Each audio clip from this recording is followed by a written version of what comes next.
जब समय के आरंभ में सृष्टि की रचना हुई, ब्रह्मांड में संतुलन स्थापित हुआ, परंतु समय के चक्र में वह संतुलन बिगड़ने लगा। मानव अपने धर्म से भटकने लगा, पाप का भार बढ़ने लगा, जल, आकाश, धरती सब पर अराजकता छा गई थी। दक्षिण भारत के एक पवित्र स्थान पर एक राजा था, सत्यव्रत। वो धर्म प्रिय था, तपस्वी था। हर दिन वो नदी किनारे बैठकर ध्यान करता, प्रभु से साक्षात्कार की कामना करता।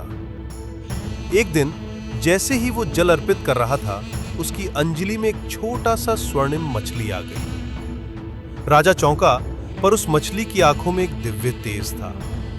मछली बोली, हे राजन, मुझे बचाओ, मैं इस संसार में लीलामय कार्य करने आई हूं। राजा ने उस मछली को एक छोटे से कलश में रखा, परंतु कुछ ही समय में मछली बड़ी हो गई। राजा ने उसे पोखर में रखा, फिर झील, फिर नदी, लेकिन वो मछली हर बार बड़ी होती गई। सत्यव्रत अब समझ चुका था, ये कोई साधारण जलचर नहीं, स्वयं विष्णु भगवान का रूप है। तब मत्स्य भगवान बोले, हे राजन, एक महाप्रलय आने वाला है।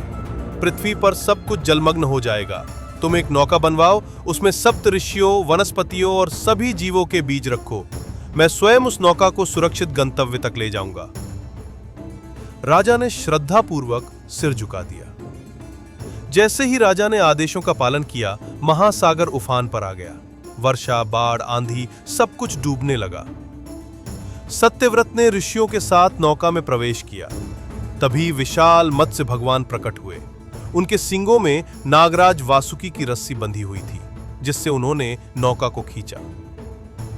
प्रलय के दिनों में मत्स्य भगवान ने सप्त ऋषियों को धर्म, वेद और ब्रह्मांड के रहस्य सुनाए। उन्होंने बताया कि कैसे अधर्म से विनाश होता है और धर्म से पुनर्निर्माण। अंततः जब जल थमा, भगवान ने राजा को नए युग के बीज सौंपे। भगवान विष्णु ने इस अवतार में यह दिखाया कि चाहे विनाश कितना भी बड़ा हो, धर्म और सत्य की नौका कभी नहीं डूबती।